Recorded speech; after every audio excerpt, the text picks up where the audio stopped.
everyone, welcome back to the next episode of Waifu Wars. I am the real Toko Kirishima, aka Doobie Doo. And I am that anime waifu you elected Pope just for my beautiful singing voice, Soberoni. And welcome back to the next episode of Waifu Wars podcast, where we talk about all things anime, the good, the bad, and the weeb, but not your waifu, because she's not even a bishop, she's still a priest. Ugh. She doesn't love Jesus enough. Damn. Not sure if that's how that works, but okay. Isn't that how it works? The one who likes Jesus most wins? Yeah. How you doing, Oni? I'm recovering from last night. How are you doing? Oh, last night, aka the stream, we are not making public. Nope. that one. Guys, that make one sure has you join us for our streams every Saturday at 9 p.m. Eastern, because but not for that one. The best ones don't get published. Yeah, sure.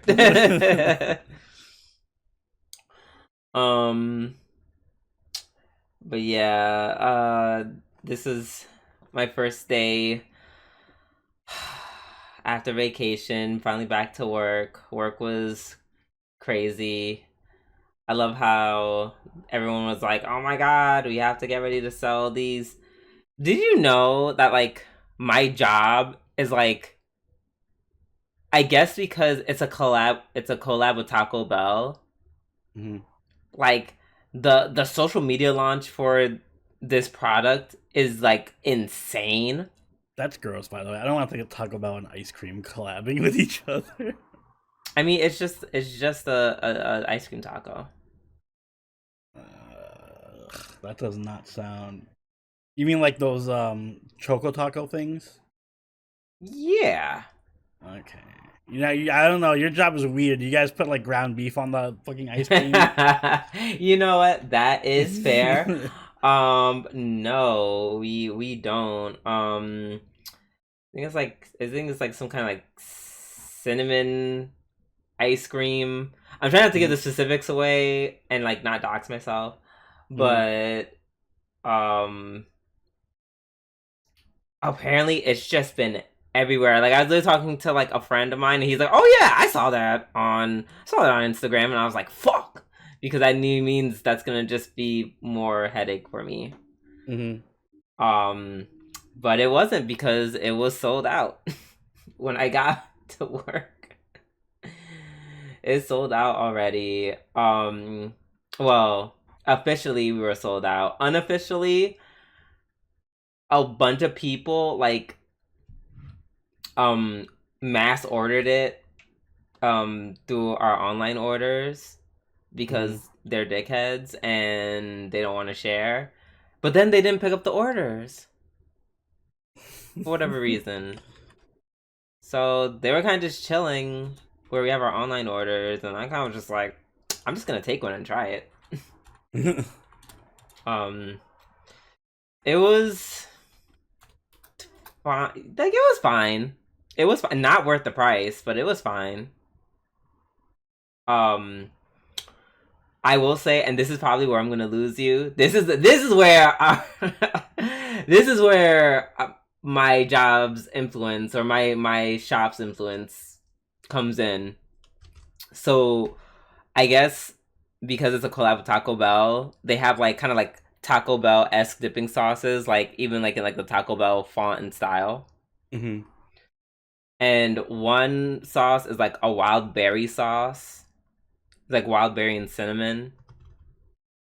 And then the other one is a mango habanero. Not on ice cream. I'm not gonna lie, I think I prefer the mango habanero, only because it has more flavor than the wild berry one. The wild berry one kind of like, I was struggling to taste anything from it. I don't want to taste habanero with my ice cream, so I'll pass. I know that. I know. I'm also very biased. I like cold spicy shit. So that's like, that's like a niche that I like. But yeah, no, it was a thing. It's also so tiny. It is very small. I feel like it's like perfect for like a dessert, Hmm. but like at that price, I don't know. I would, you know what? It's fine. We're also selling keychains, which I don't understand that, but people do pay for merch. Yeah, People do they like do. merch. Those ice cream weebs.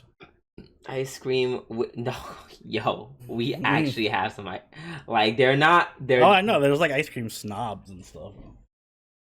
like they'll be like, yeah, I love this place. I even have your hats and your hoodies and da, da, da, da, da. And I'm just like, oh my god, work, yay! Here's your ice cream. Hmm. Thank you for supporting. But yeah, so yeah, the Taco Bell ice cream sandwiches or ice cream tacos are there. By the way, ice cream tacos are kind of god tier, but like specifically, if we were to make them like in shop, chef's kiss.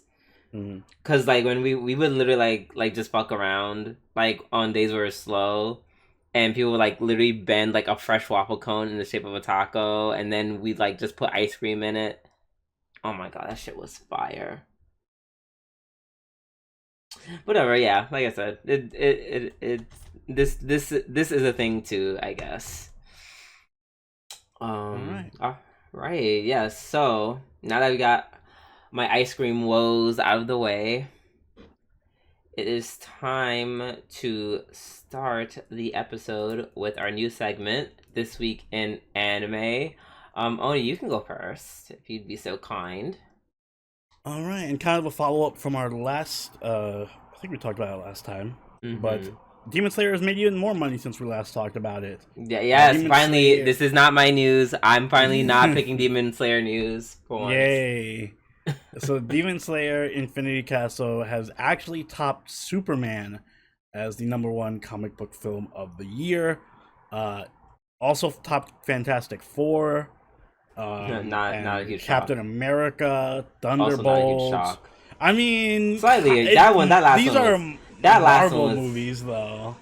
yeah, but I feel like no Like one a really cared. mainstream Marvel movies being topped by obscure anime movies is kind of wild.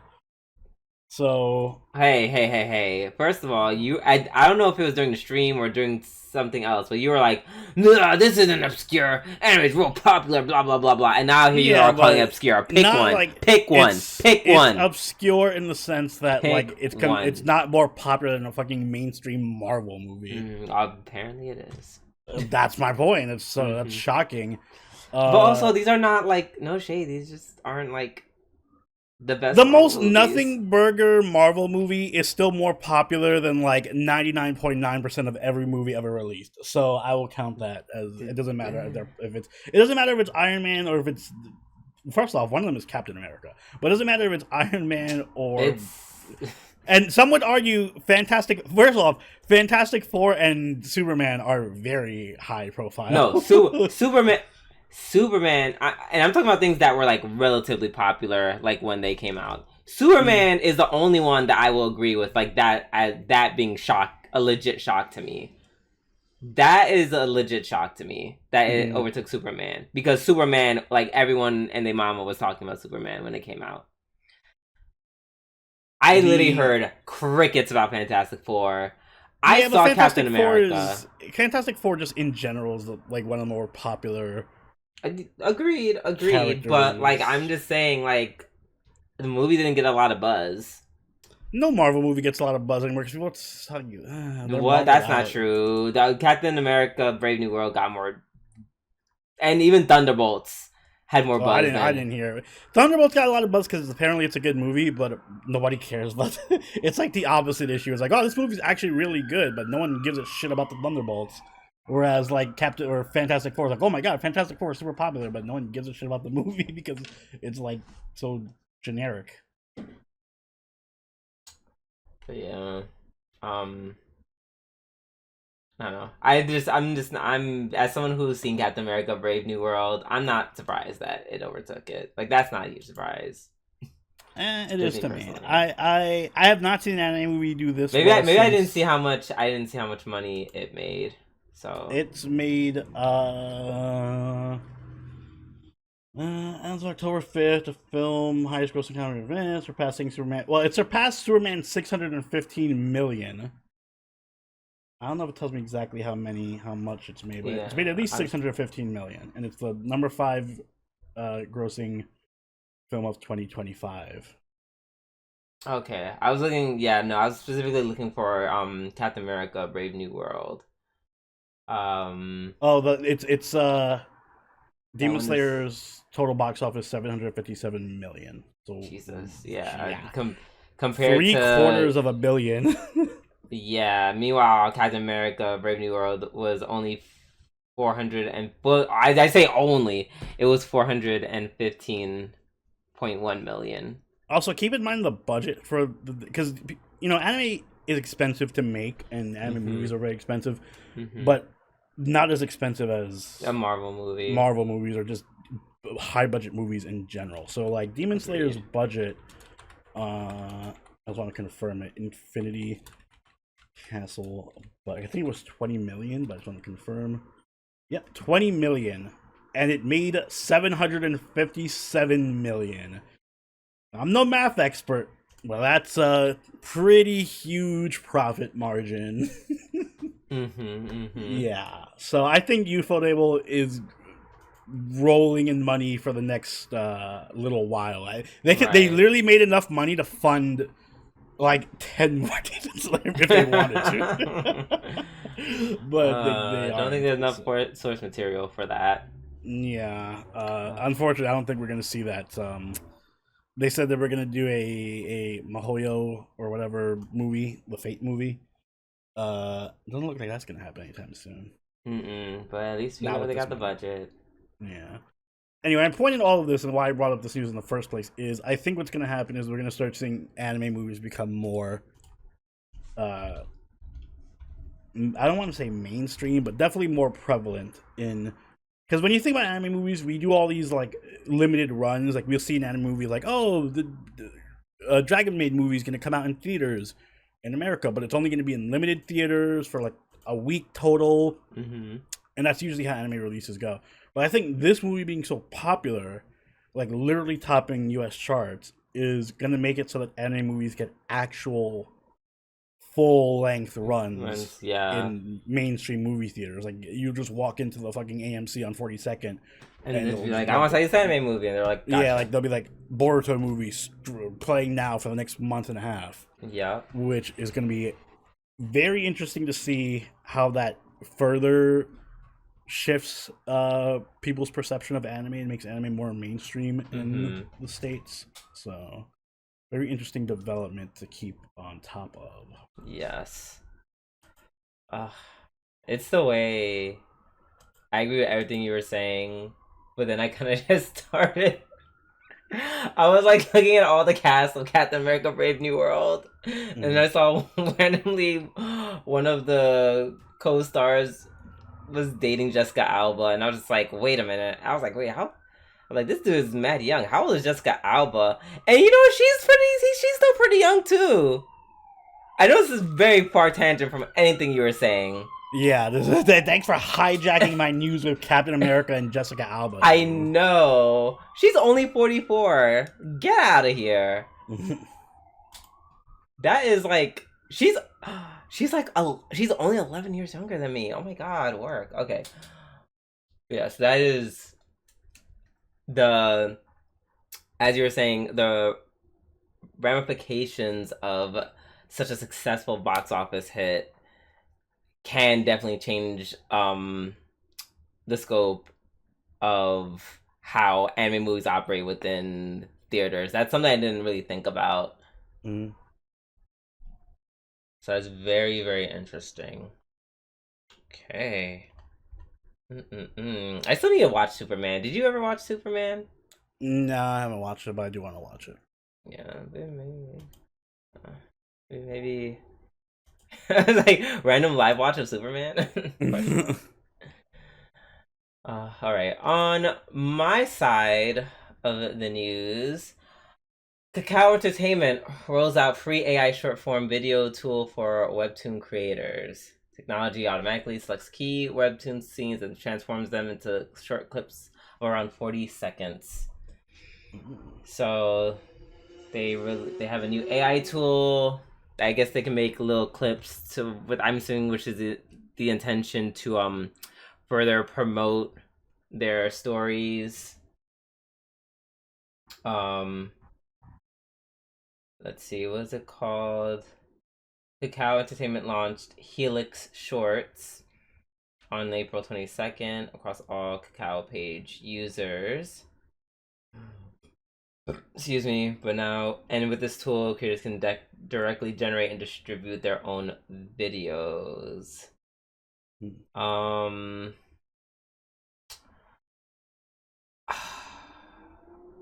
don't know. I think it's cool that creators have another cool way to in a convenient way to like further put themselves out there. Even though I'm curious to see what it would look like. Their Helix AI agent. I imagine it Excuse looks me. like those Sora AI. Have you seen them on social media? It's like those little anime videos that they're making with AI, and it's like Goku versus Saitama and stuff like that. And they're just like Yeah. quick little 20-second videos. So I've seen something like that. And first of all, and that's my problem. And that's my problem because like holy copyright Batman, that's insane. Like I saw something like that and someone in the cat like they retweeted it and said he's like, have you guys ever seen like wouldn't it be funny if like all the anime studios just gathered together for one lawsuit? I think what's gonna happen is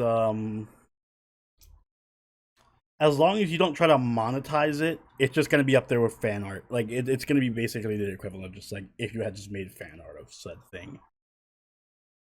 Yeah, it's I agree.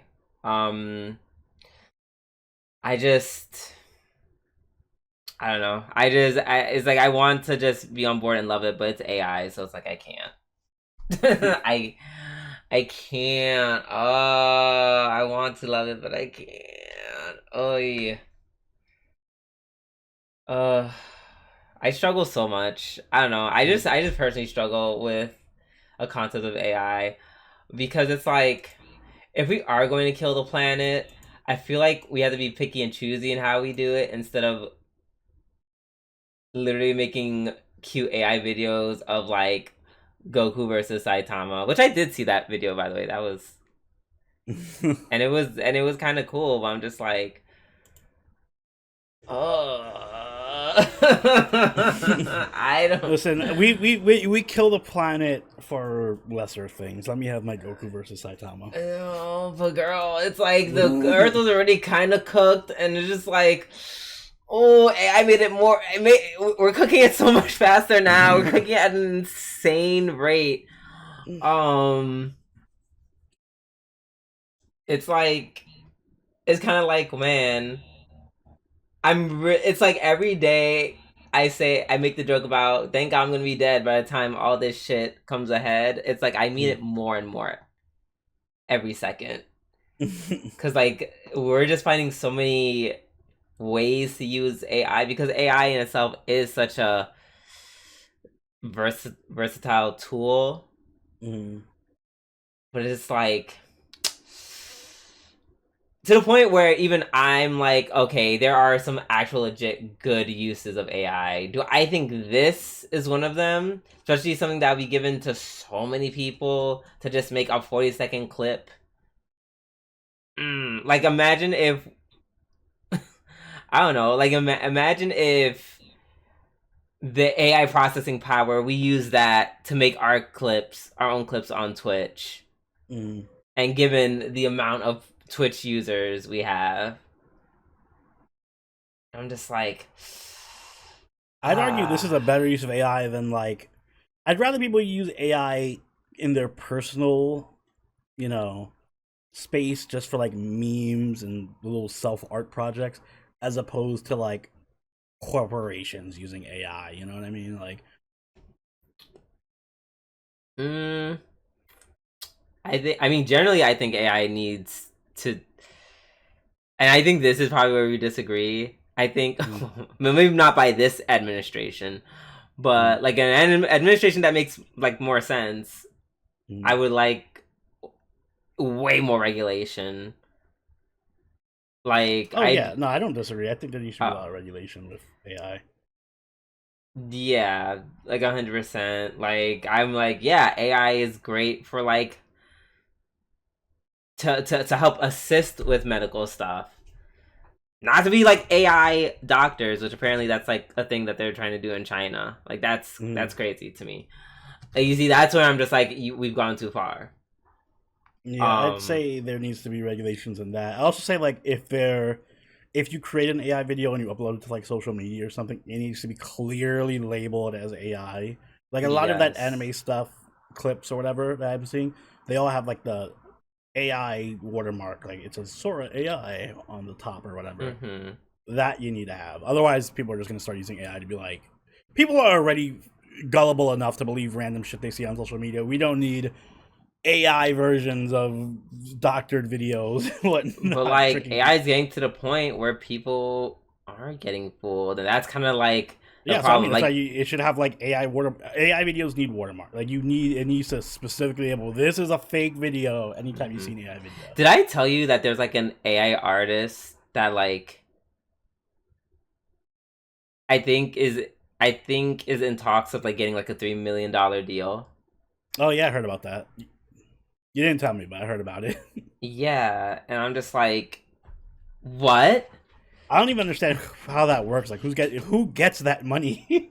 the person who the person who makes the AI. But it's just like, it's just like you just fed the AI a bunch of videos and said, "I want you to sound like this." I mean, I'm pretty sure it's like more intricate than what I just said. Yeah, I was gonna say it's for people who don't use AI. It's a lot more intricate than just putting in prompts. There is some fine tuning and like actual know-how you need. That being said, it's nowhere near as intricate as like doing it yourself by hand or something like that. So I don't. Yes, actually, the whole point of we give money to singers is because of their actual talent. It's not a talent to use AI. It's more just like you just have to learn how to use it via like trial and error and stuff. It's a talent to be able to draw. Not everyone can draw. Exactly. Anyone can use AI, but it takes time to learn how to use it right. Exactly. And people are trying to monetize with AI like crazy, which is like the problem, which is why, as I said, regulation is necessary. I think that's going to be the next bubble, the AI monetization bubble.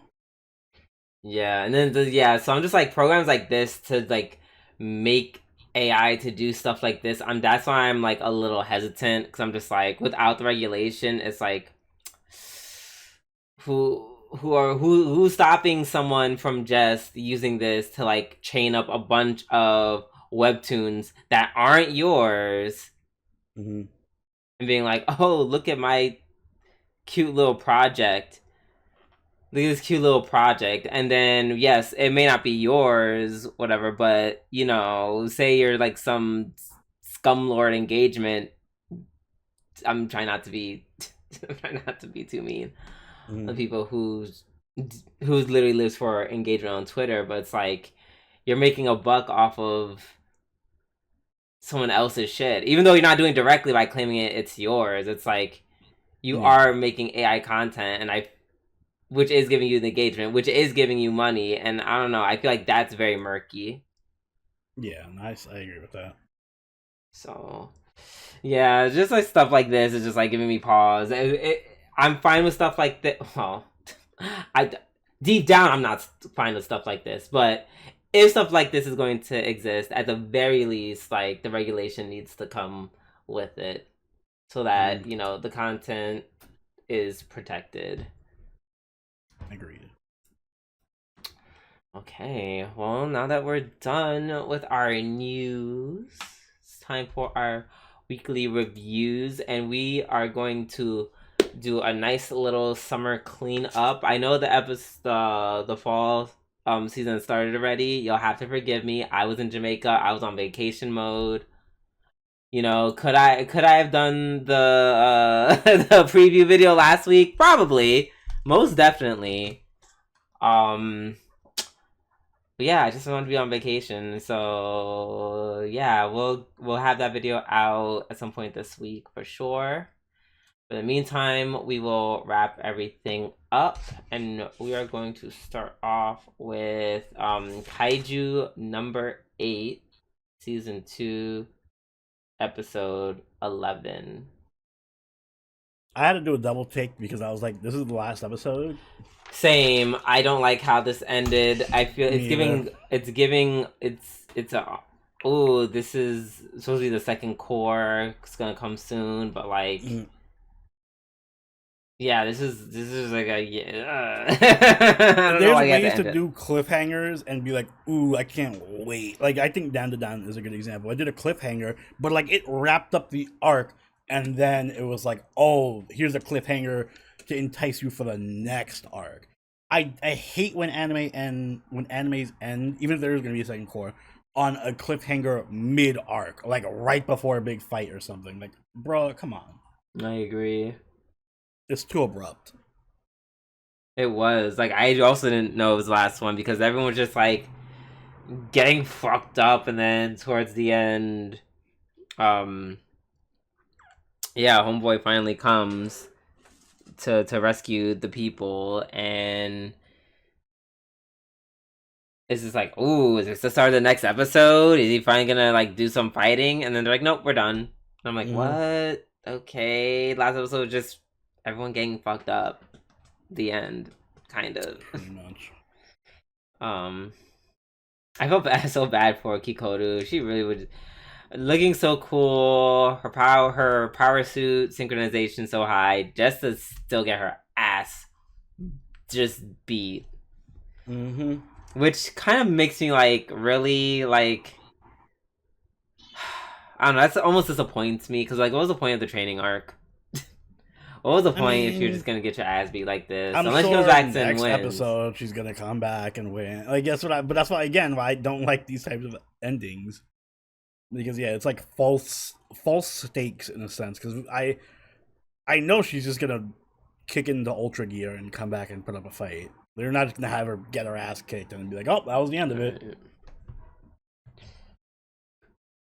Excuse me. Yeah, and also having like a bunch of numbered kaiju appear, like, damn. That was a lot.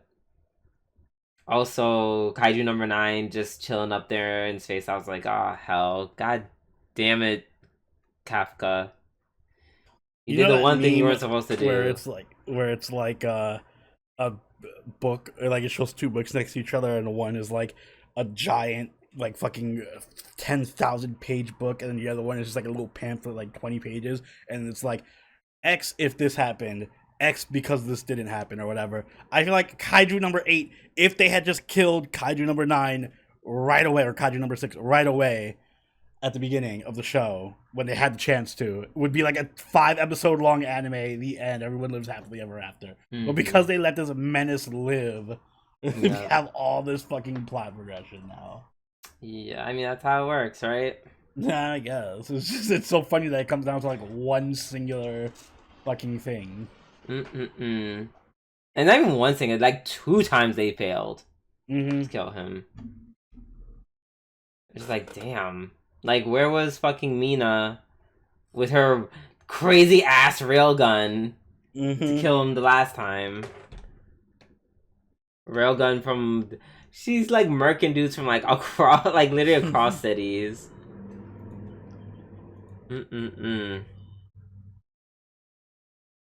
Although I'm interested in learning, like, how does firing a railgun stress out, like, put strain on her suit? Maybe it like draws energy from it or something.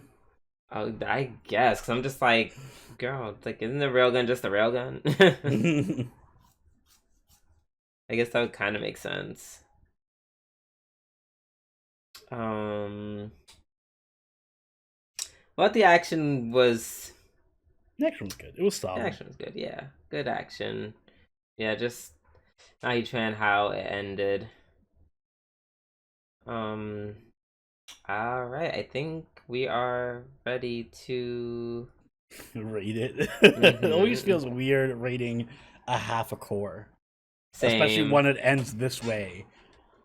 Yeah, but they did make it one. It is one piece that they're choosing Hmm. to end here, so I think it's fair Yeah. that we rate it as such.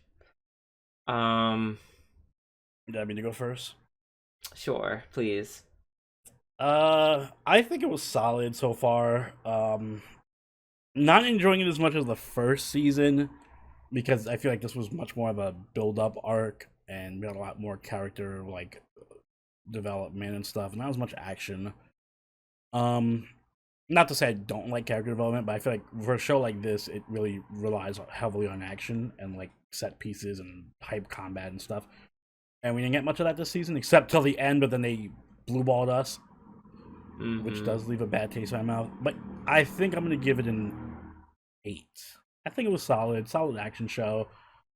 Assuming the second half of the season is where all the action is, which is what I think is gonna happen, I'll probably end up bumping that up. But for now, an 8. That is literally my score Mm. for it. I'm also giving it 8 for basically everything you just said. It didn't hit quite as hard as the first season, for sure. Um,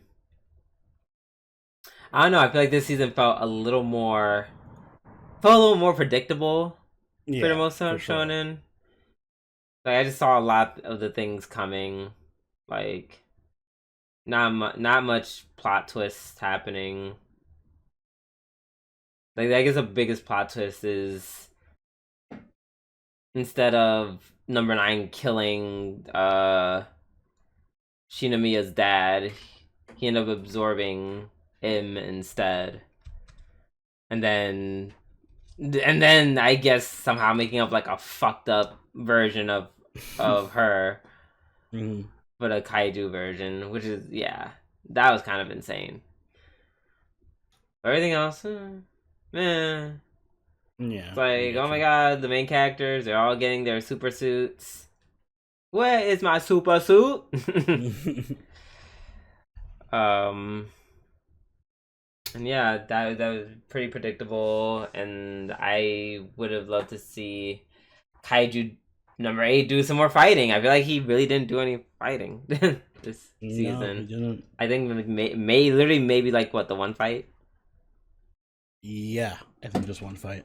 Yeah, it's the enemy's not strong if the main character's not fighting. Unfortunately.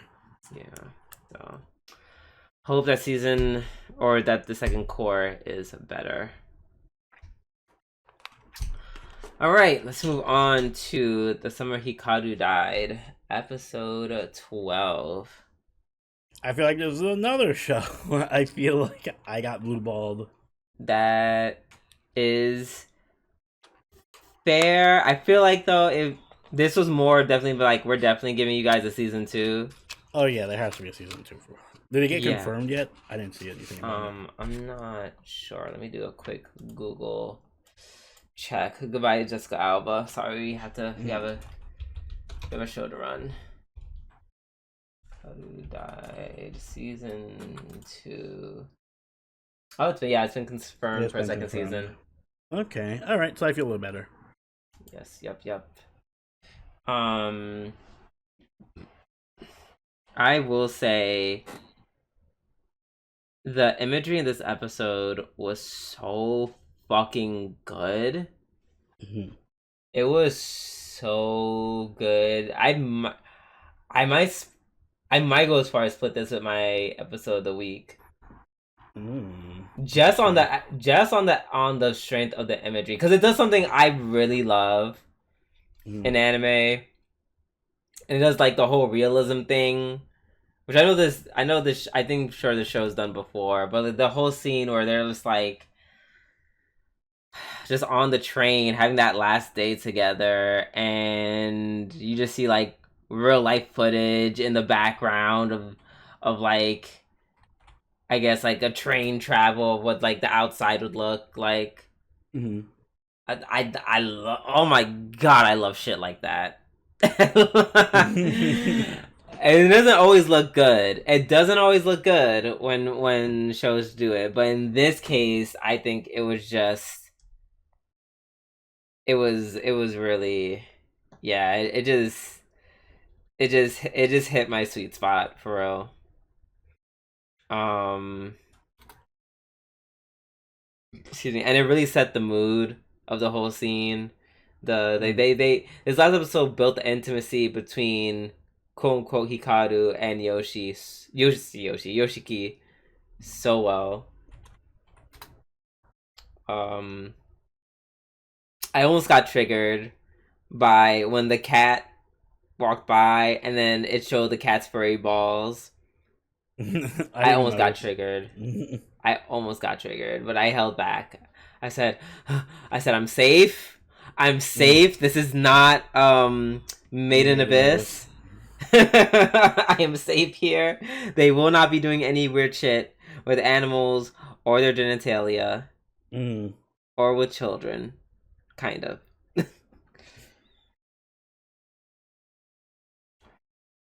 um, excuse me. Oh, something happened. Do you remember when like Hikaru made contact with like the snake, and then like something happened with the snake? Do you remember that? Was this episode? Yes. I don't know. Okay, yeah. Like he looks at the snake. The snake looks like him. He gives it his weird monster eyes, and then I don't forget what the snake does in response. I think the snake either like just looks back or like kind of just like goes Mm. away somewhere. I was like, oh, that's interesting. Just another thing of like another question of what the fuck is Hikaru, kind of. Um, but yeah, Hikaru ultimately acknowledges that like, hey, I'm a threat. Like I just there's a part of me that just wants your soul. And then they do that really creepy shot of him where he's like talking about how he's like, I just want your soul, and then like you see half of his face is like all like glitching Mm-hmm. colors, and Yeah. oh, that was so, like the imagery of this episode and this anime in general. Mwah, chef's kiss. But very good in this episode. They did not spare the budget. Yeah, this was definitely a very beautiful, scenic episode. Like very visually stunning. Mm-hmm. And then Yoshiki finally just saying the truth, being like, like I really. He's like, I'm low key not doing this for you. I'm doing this for me. I just want you to stay because I don't want to be alone. Yeah, I Even think that if was the you're best part. Like him choosing to enable like Hikaru. Like Hikaru would be like, yeah, no, I'm a threat. I should go, and then he'd be like, no, I'm the monster because I want him to stay here and be a threat, right, he's just like like, I'm everyone like, else I can literally be. don't even care if you murder people anymore. Mm. Like, as long as you're here. Um, and then one thing that was really cool about this episode is that they did kind of like, I don't know if it was Hikaru or Yoshiki. I think it was Hikaru himself who was like, "Yeah, I'm not your friend. Like, we look and sound the same, but." And then he kind of just went down the list. He's like, "We actually like doing different things." Yeah, He's like like, I "We like have this different movie. He likes that movie. foods." Hmm. Right? He's like, I actually like doing schoolwork. He hated schoolwork. Like they're two different beings. Mm-hmm. And then, and I think that's why Yoshiki wants him to stay, because this is a more, which we knew this, but it's like this episode was like an accumulation of all that. It was, this Hikaru is one who's um more affectionate, more childlike, you know, more Yeah. honest. Um like to the point where he like was like, "Yeah, I love you." Like he said to Yoshiki, "I love you." He's like, but then he, fortunately, he cleaned it up by saying like, not probably in a way like humans like love each other, but like, and I'm just like, no, just be, just be monster boyfriend. uh, but yeah, all this stuff like the old Hikaru probably would have never said that. So Yeah. So it's definitely a different person, but he has no issue with that. So. exactly, it's like, nope, I just want you to stay. Mm-hmm. And then Tanaka just watching them like kind of fight each other in the ocean.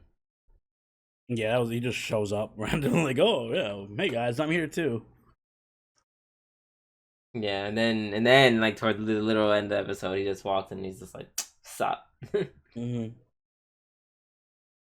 So clearly not um planning any violence. Yeah, and I think that was kind of the twist. He's not, or at least doesn't seem to be an enemy. Yep. He was like, "Oh yeah, the whole what's it? Onuki-sama, Tanuki-sama, something Mm-hmm. Nuki-sama." He was like, "Yep, that's all fake, and the humans just did it just to think that they think they had to do it to appease the god," which I 1000% believe. Yeah, Like, I'm look at the curious to history see of the what more world. there is Like, to it. humans have done some really stupid shit in the attempt to appease some god that probably does not exist. So yeah, them beheading people for no reason, that checks. Mm-hmm. Especially once they run over the fact that Hikaru can kind of just like grant wishes, kind of. Which is, oh, speaking of which, that's why he stayed, because Hikaru in his last dying breath was like, I don't. He's like, I don't want Yoshiki to be sad, and I don't want him to be alone. Mm-hmm.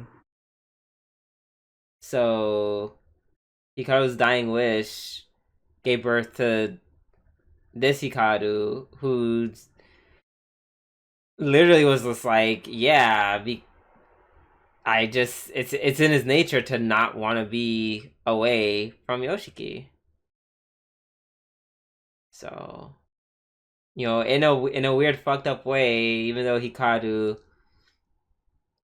isn't that kind of was never that kind of person to be affectionate or to say stuff like "I love you" or have or feel way towards him, probably in a way that Yoshiki would probably prefer.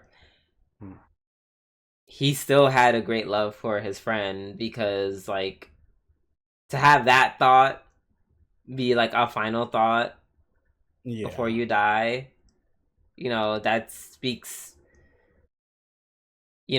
that speaks a lot to the level of friendship and love you have for your friend.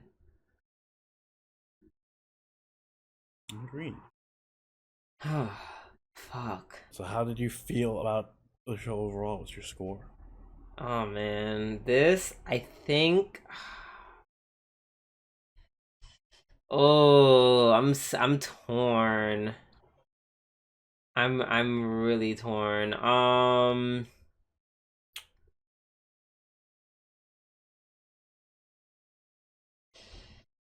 Uh,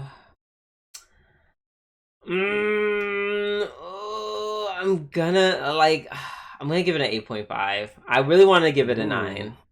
interesting. I really want to give it a 9.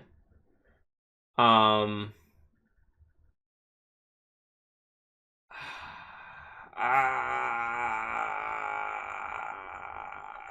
yeah, fuck it. I'm gonna give it a 9. I'm gonna give it a 9. I'm giving it a 9. I'm gonna stick to my gut.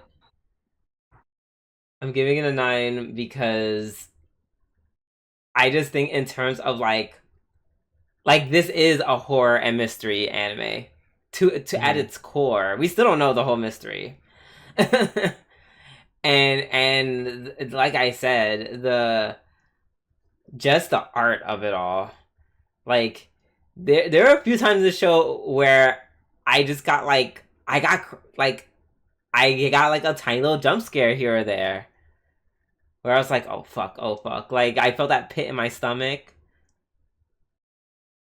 Yeah, there are definitely a few of those moments.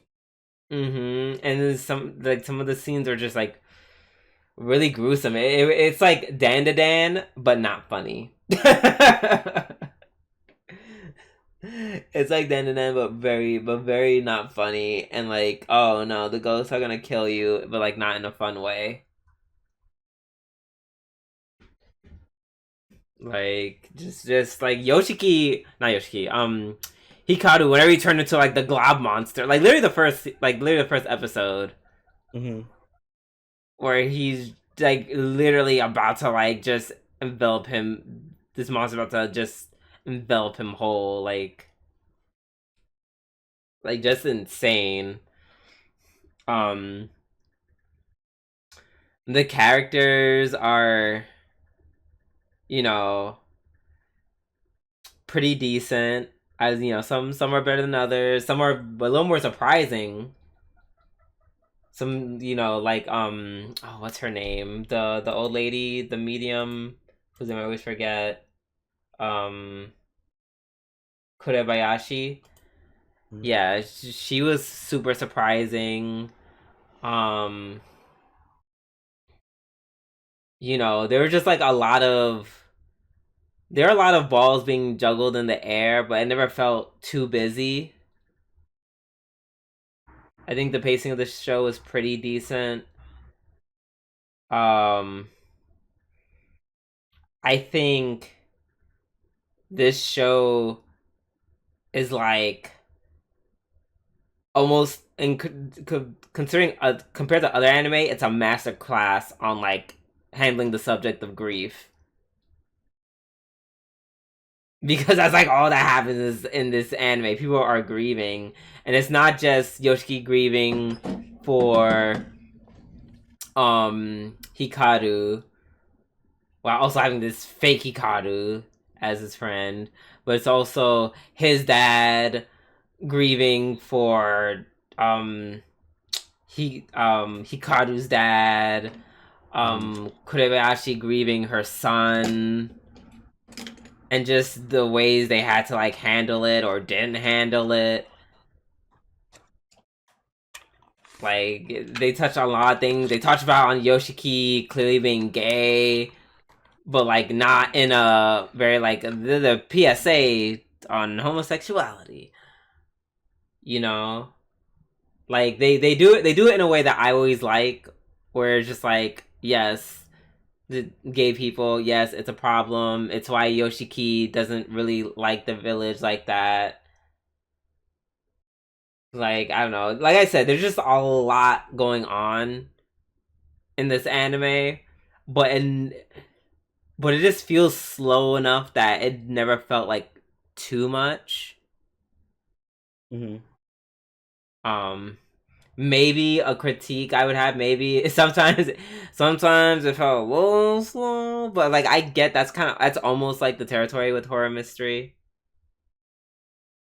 Like sometimes I'm just like, oh, I just want you to pick up this plot point just a little bit faster. But Yeah. but for the most part, just a very strong horror mystery. Like it truly lived up to expectations I had for it, and then some, and then do a little bit of twists here and there. So I'm very, very, very pleased. Yes. I'm glad you were gonna give it an 8.5 because now I feel not as bad giving it an 8.5. Okay. So yeah, I pretty much agree with you for the most part. It was way better than I expected it to be. I was expecting it to be a good horror movie or horror mystery anime, and it turned out to be like a great horror mystery anime. Uh, it did horror, like the tension building excellently.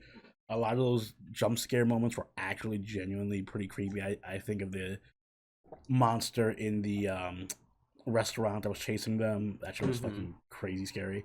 Or like the little scene with the guy outside that stabbed himself. That was creepy as fuck. All the little creepy Oh moments are God. expertly done. It almost reminded me a bit of like almost on Higurachi's level in terms of making it really unnerving and freaky and being like, what the fuck is gonna happen next? So it handled the horror really well. I think it handled the mystery with the lore and everything really well. I'm more interested in seeing where this goes. My only major issue with the show really is, yeah, it's slow sometimes. And like you said, I get it. It has to be slow sometimes to build characters and build tension. But I felt like it was unnecessarily slow at parts, and there was just certain parts where it was like, it doesn't multitask well. Like if it's trying to do a lot of different things. Like it's trying to be a horror, mystery, romance. It's like, I don't think it's really trying to be a romance. I don't think it's. like the romance is like very. It's like very like well, that's like part very far away. I feel like that's what I mean. I think it's trying to be a romance, but it's clearly not as good at being a romance as it is being a horror mystery. I think that's like, but even putting that aside, I think when it's trying to do one thing, it's not doing a good job at doing the other things. So it's like, we're doing horror right now, so I'm gonna be super creepy and scary, and I'm like, oh, that's awesome. But they're like, all right, now we're doing mystery, so it's not gonna be that creepy or scary. Like there are certain parts where it's just like a lot of exposition, and I'm reading books, and I'm like, oh well, you can still have a little bit of horror in these scenes, you know. You don't have to just like stop all the tension and horror just to like reveal part of the mystery. You can do both of those things. And then you have moments like this episode where it's just like quasi romance relationship building, and then it's like, oh, am I watching a horror anime or is this a slice of life? I don't know. I only disagree with that scene because that scene where he was like literally talking about taking a soul, that was creepy. Yeah, that part was creepy. And then they went on to the whole like, you know, yeah, the beach thing. Right. So yeah, I think that's like a minor complaint. So other than that, I think it's a really good show, really good horror. I'm really obviously we're gonna cover the second half when the second season comes out, hopefully soon. Hopefully not January, because that next season is fucking loaded. So hopefully it's like summer of 2026 or something. But hopefully it's soon. Yes, I agree. All right. Let's see. What else do we have next on the docket? Oh, we have Bunny Girl Senpai. Nope, that's not the name of it. Rascal does not dream. It's Bunny Girl Senpai. It is Bunny Girl Senpai, but yes, the Rascal does not dream of Santa Claus. Episode 13. Oh, here we go. Let's hear it. There you go. No, I just listen. Remember when I said before we started this podcast, I was like, I watched most of the stuff last week and I don't remember most of it. This is what I was referring to, because all these episodes kind of blend together to me as being the same episode, and this season didn't click for me. I'm being very honest. Creation of Toko thing. Yeah, I'm gonna be. This is arguably the weakest season. In my opinion. You mean the weakest anime of the season? No, I meant the weakest season of the Bunny Girl Senpai. Oh, okay. Yeah, no, that's not even a question. That's obvious. Yeah, I 100% agree with that. Yeah. That's up for debate for me. Yeah, and this episode didn't really like. It was this very. open and shut. Homeboy's like, you have to go to Fukuyama, his college friend in Hokkaido, so you can remember Nene exists. He's like, hey, here's this trophy. And he's like, oh my god, I just remember Nene exists. And then they go back from Hokkaido back to, I actually forgot where this whole shit takes place. And then, they have the scene where Fukuyama breaks through to Toko, and it's nice. Like, it's a cute scene where she's just like, oh my god, like, I thought I was gonna be someone, and then I wasn't. End up being nobody. The blah blah blah blah blah. So everyone kept comparing me to Toko. So I'm gonna be Kirishima Toko. And I'm just like, I don't know. I feel like maybe I don't know. Maybe I'm suffering from some amnesia, but no shade. But was the puberty syndrome always this lazy, or the cause of it was always this lazy, or this uninspired? I feel like that's what it feels. That's what it feels like to me. It feels very like oh, the girls didn't like she came from a town where she was that girl, and then she went to the city and she was no longer that girl. Yeah, that's what I mean. Like, these feel very.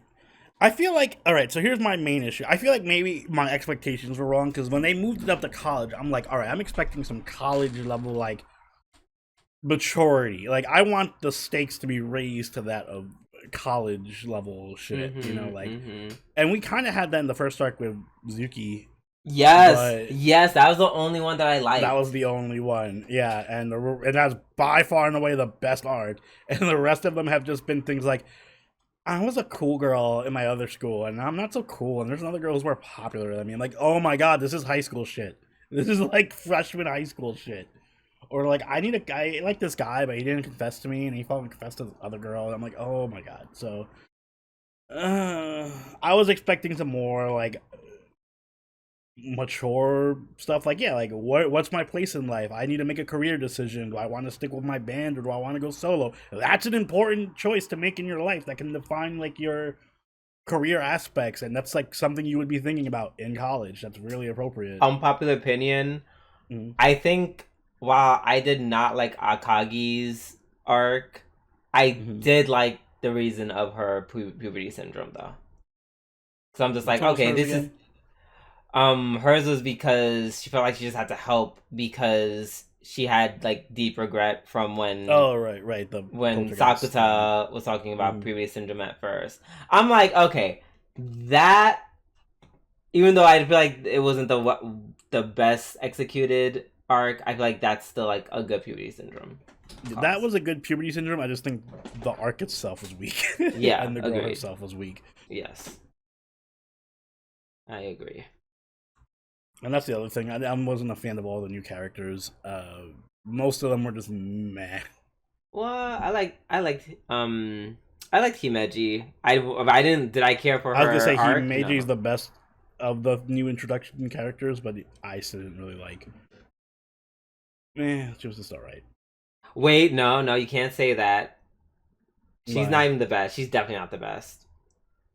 How can you say that when Mito is right there? Mito clears all of them. Did Mito have an arc? I don't remember. She didn't have an arc, but she's still the best one. She's the best character because she's basically just Mai. No, she's Sakuta, but in girl form. So Mai. Mai is not Sakuta. Yeah, they have some similar personality traits. Yeah, but she's definitely more like Sakuta than Mai is for sure. That's why. But again, that's why the only reason we like her because she was the Mai proxy with the having good dialogue and banter with Sakuta. Also, new crack theory. I think she's actually the real Toko. I wouldn't be surprised.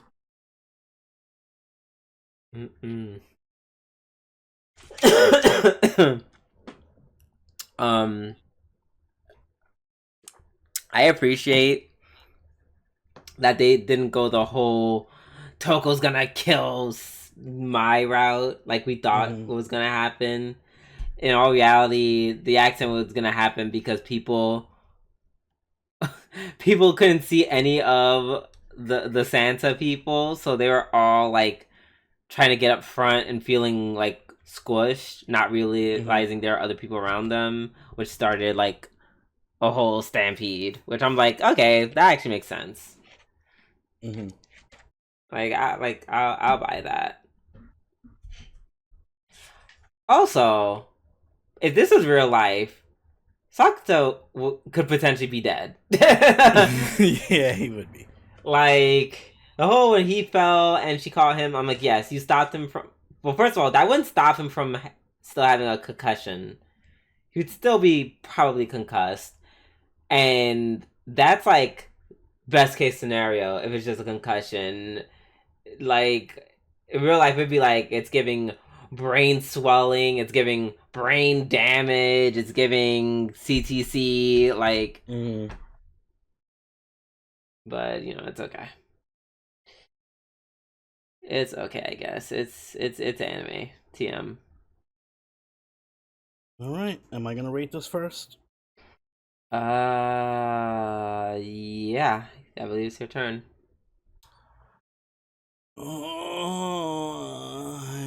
We are harshest to the shows we love because we want to see them do better. So Ooh. I'm gonna give this a 6. Shut the fuck up! Were you on par with that? Yes! That's so funny. Yeah, I listen, and part of that is because I was so enamored by the first season and the movies. I know the potential of the show is so much higher than what this season was. I'm not gonna say this was like a colossal fuck. This is not Shield Hero season 2 or anything like that.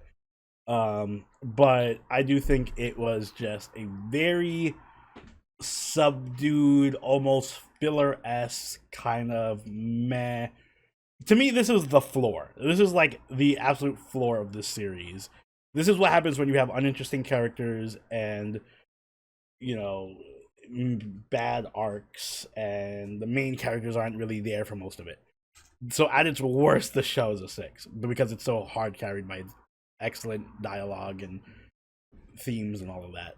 So I know it's gonna get better when season 3 comes out, and I hopefully just see more focus on characters I do care about. And even if they are introducing new characters, I just hope we get more substantive arcs and character development moments and better characters overall.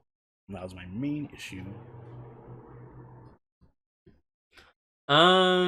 Yeah, so basically, like, yeah, I gave it a 6 because it was borderline average. Yeah. Excuse me. Yeah, just almost average. Like you said, this is gonna be like the worst that we're gonna see of this season. I mean, of this series for sure. Um.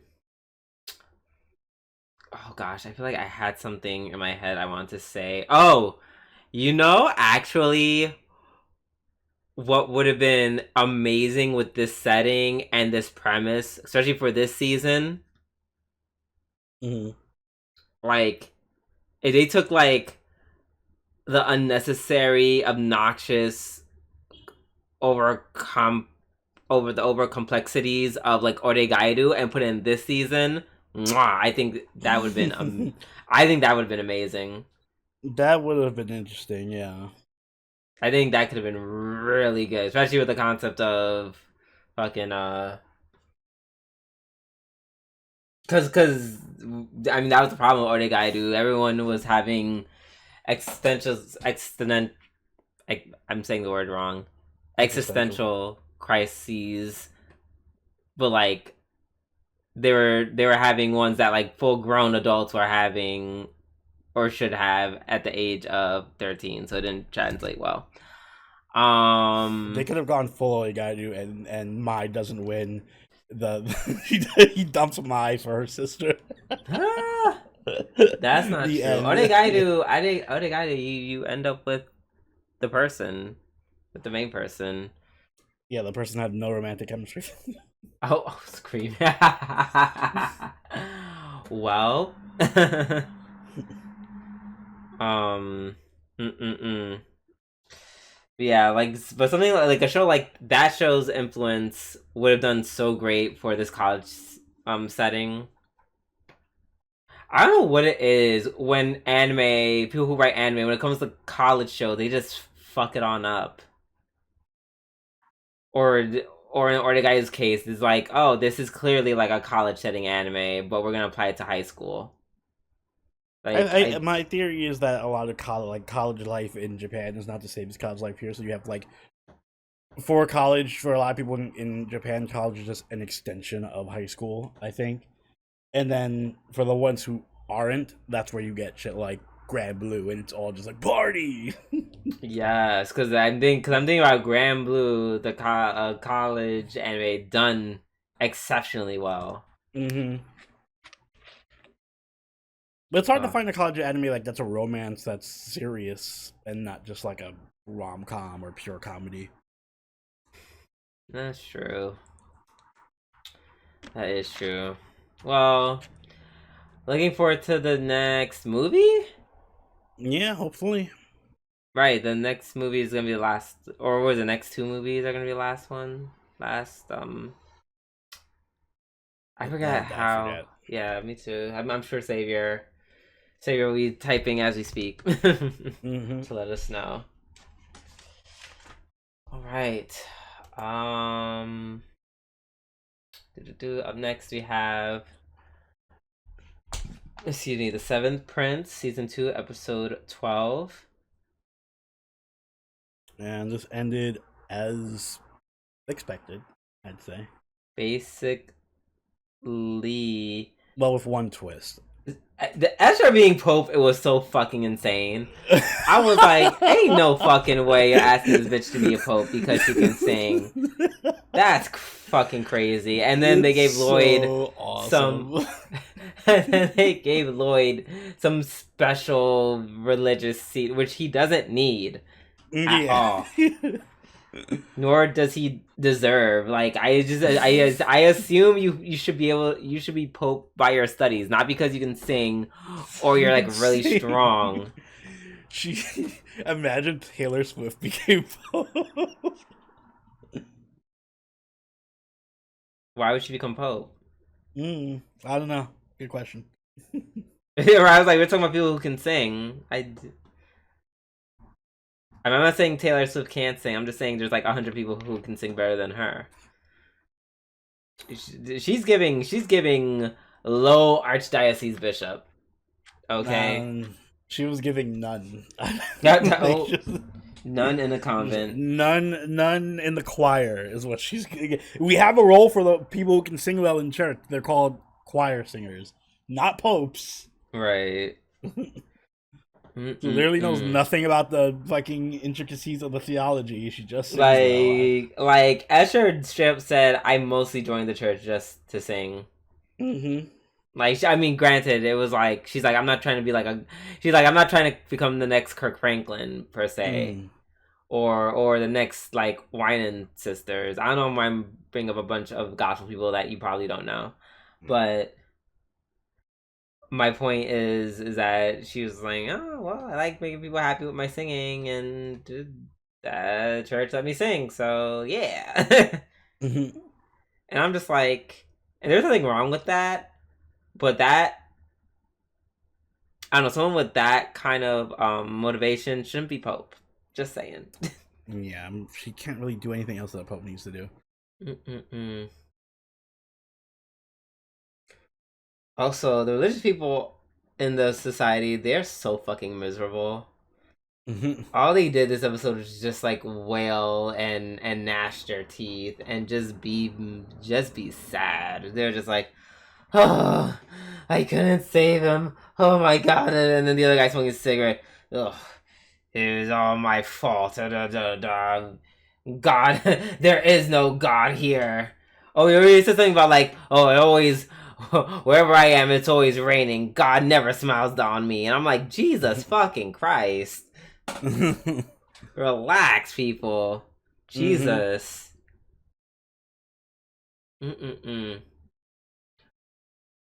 Also, cool thing, we got to see basically them implying that Lloyd's sister is like kind of like as talented as Lloyd is, but just in music. Yeah. Instead Much of magic. less cool area to be talented in than magic fucking god spells. Yeah.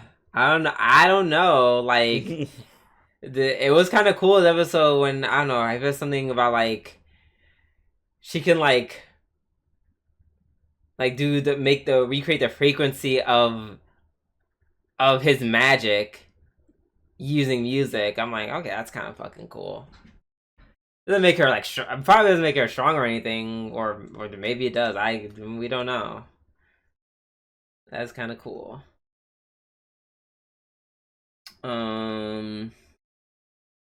Also at the end, who's the white hair Shota? Is that the character? I don't know. I think that's like a new character.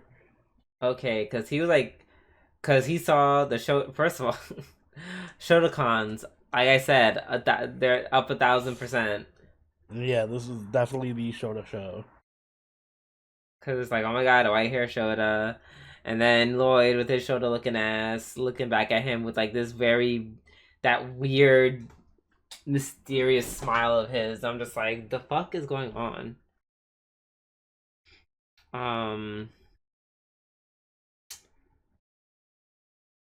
Oh yeah, also, it was... I liked how Gitan was like, oh yeah, now I can think about it, you're not God because you're using a spell on me that could destroy the earth. Which I thought was kind of funny. But very on brand for Lloyd. I guess with that being said, we can rate it. Sure, you first. I'm going to give this a... This is a 7.5. It was like... It was fun. It was a fun anime. Good action, just very pretty colors. I don't think the final fight was anywhere as awesome as the first season. No. None of the fights really were. Actually, I would argue the fights with wait, what are their names? The best fights in my opinion that really stood out, that I thought were awesome as fuck, were the fights with Tao and Sofa. Any fights with those two goated. The best fights. Amazing quality. Everything else is just kind of meh. Yeah, I'm also gonna give it a 7.5. I basically it's good. It's fine. It's fine. I think it has a good amount of action. I love the best thing I can say about the show is it has amazing art. I love the art style and art direction of the show. It's beautiful. It looks so fucking beautiful. And when it's funny, it does the funny very well. Yeah, it does the comedy well. Even the little stupid bits, like they do the little stupid faces and stuff. Yes, I love the stupid faces. Exaggerated faces. I kind of find it in a weird way refreshing having Lloyd as a main character because he's kind of really different from most main characters. Like he's just there, he just chills. He's just a chill dude. He just wants magic. He just wants magic. He's chill. He's not like a pervert like character. He's not super, scheming edgy or anything or edgy. He's just chill, and I kind of respect that. So I like him a lot as a main character. I like the other characters when they do have good fights. I'm sorry, because that just reminded me of the whole bath scene where they're all having stuff talk about Lloyd. That's exactly what I was talking about. Lloyd is right there with that like funny anime face and be like, can I go? And they're like, no. Yeah, come in. So he's really cool as a main character, and yeah, it's just a fun show. I don't think it's ever going to be amazing. It doesn't have the plot significance to be amazing. Mm-hmm. Like, That's it's fine. just I don't so think it mundane, needs and it's to. fine. Yeah, it doesn't need to. It just needs to be a fun kind of. I don't want to say turn your brain off, but kind of turn your brain off and just enjoy the colors and Yeah. funniness and comedy and cute characters, and that's what it needs to be, and it's what it is. So I can't fault it too much. I'm so another highlight that I really enjoy was the part where Gitan's talking about his sad ass life and everything goes black and white, and then it cuts back to Lloyd who's like, I don't want this shit. Like, like you're harsh my vibe and you're making everything monotone. And he starts attacking him like. Oh, like shit like that is so great, and that is why I don't know, because we were talking about Eminence and Shadow, and I'm like, see, that's a shit I do like compared to the main character of Eminence and Shadow, who is like, not as, she's definitely not as chill and definitely not as funny. Agreed. Yeah. All right. Last but not least, our final anime of the night. Last but not least, and I know I already said that. I'm tired. I did not get a lot of sleep last night. New Panty and Stocking with Garter Belt. Episodes 12 and 13. Which I'm assuming is your episode of the week and my other half. Of the week. Yep. Talk about finishing strong. I love that the last parts of the episodes are all just references to the Star Wars prequels. Yeah, basically.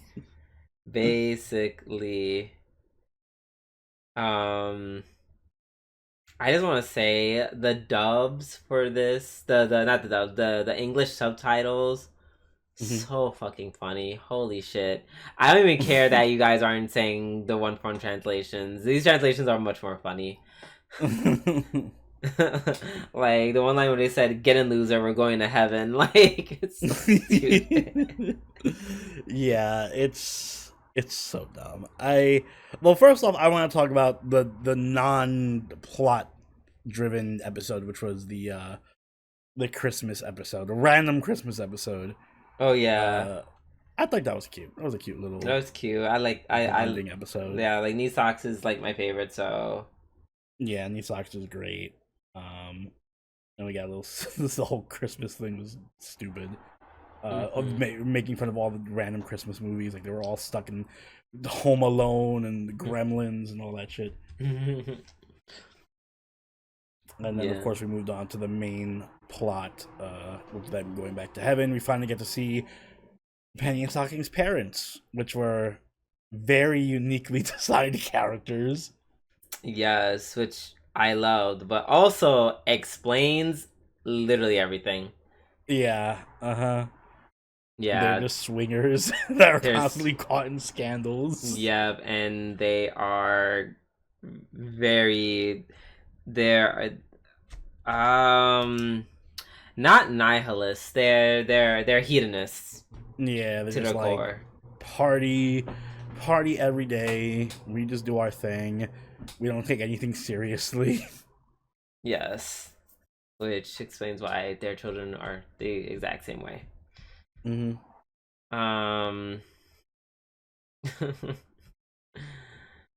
then he was like, "Yeah, you guys become kings because everyone's really mad at me because we got caught in a huge scandal." And then Panty and Stocking were like, "Nope." And then Ramiel was somehow cheated his way into becoming the king of gods. Yeah, through like voice activation. And then murked the fuck out of Panty and Stocking's parents. Oh yeah, rip. I do think it was good action. I like the action scenes and the kind of high, quote unquote, high budget especially for last episode. Especially, yeah, like them going hard.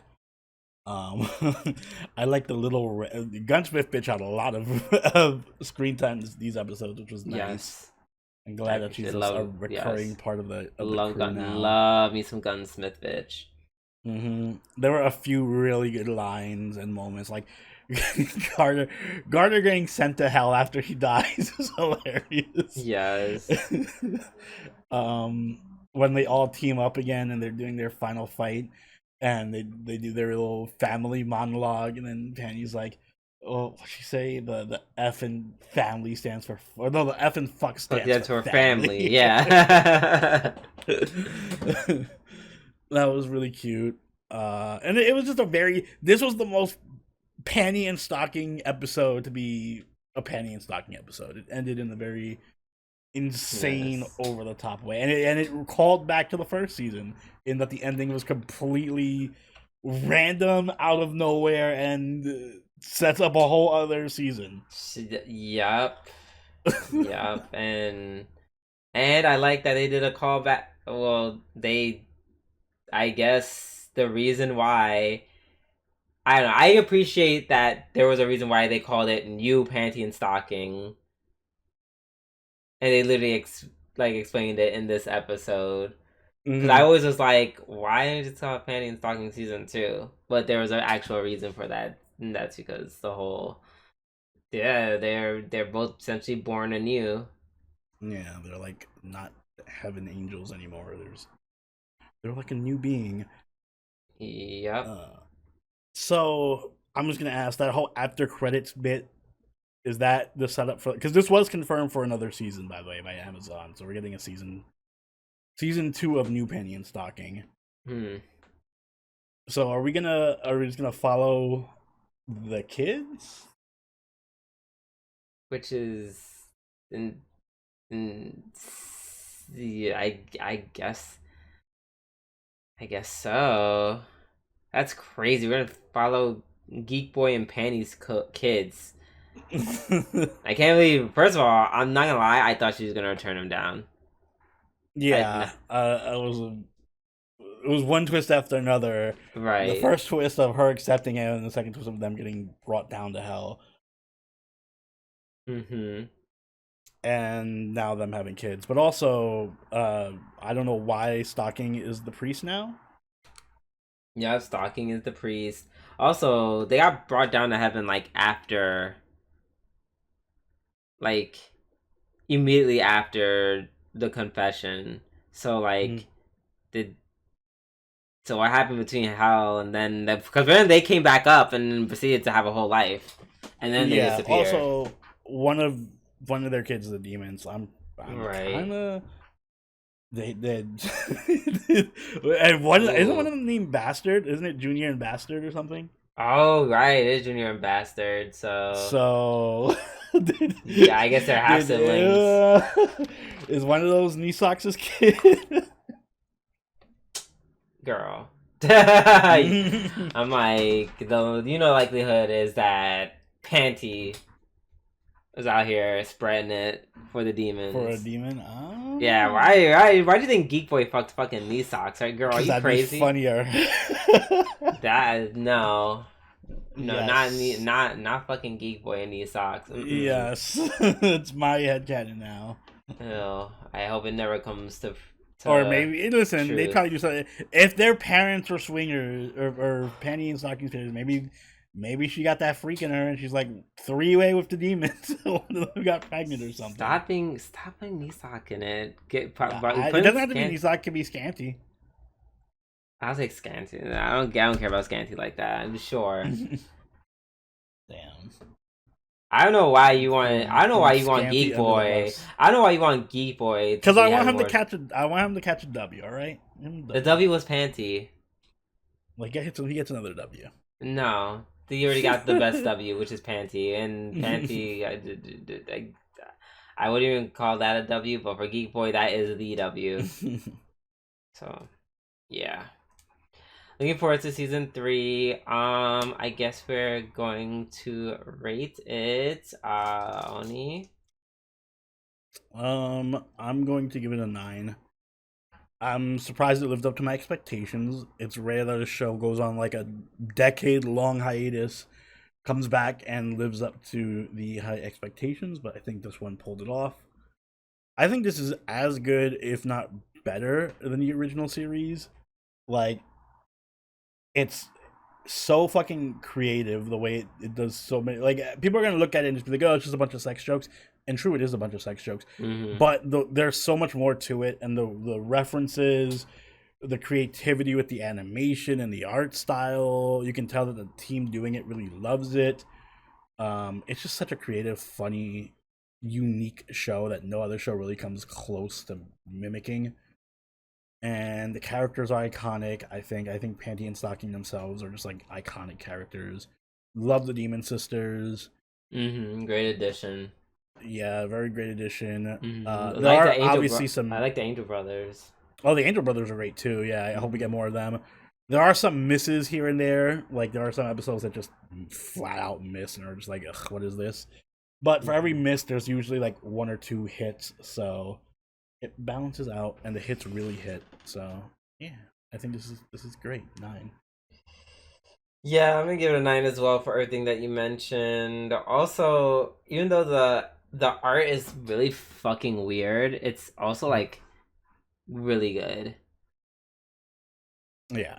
Like, I don't know, it's just the art styles that they choose, or art direction that they choose, is very, very, it makes for some very cool scenes for sure. And yeah, like you said, the show is pretty funny. I think it was a little, a little weaker when it didn't really pay attention too much to the plot. But then once that plot started like slowly coming in, it's like not only did the plot start, but then you got to see how like the demons and Penny and Stocking kind of got closer in their own ways. Mm-hmm. So yeah, that was pretty good. Very, very enjoyable show. Like you said, there's a lot of sex jokes, but there's a lot of jokes where it's just like we're going very far beyond the sex. Like the time traveling one, like that was insane for no reason. Mm-hmm. So just one example where they really did it right and wasn't just necessarily like dick jokes. Yeah, I think it was really well done overall. All right. All right. Well, with that being said, we're done with our. No, we're not.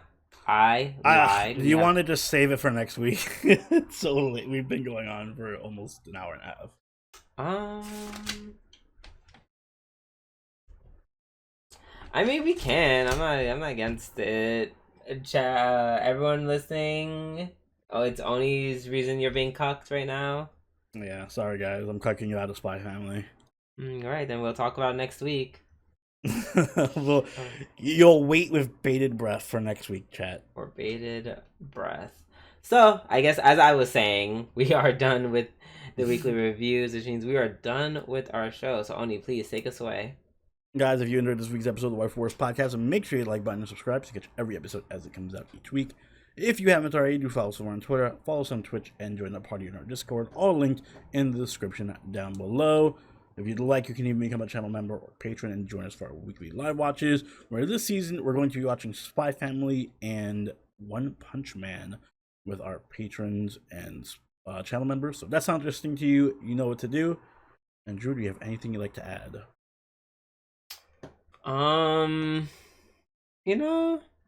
While the weather's still nice, go grab you a ice cream taco. They're much better than you think. I think. Indeed. Get refreshed with that ice cream taco. And on that note, this has been Soberoni and Juvie-doo. I'll catch y'all later. Later. Bye.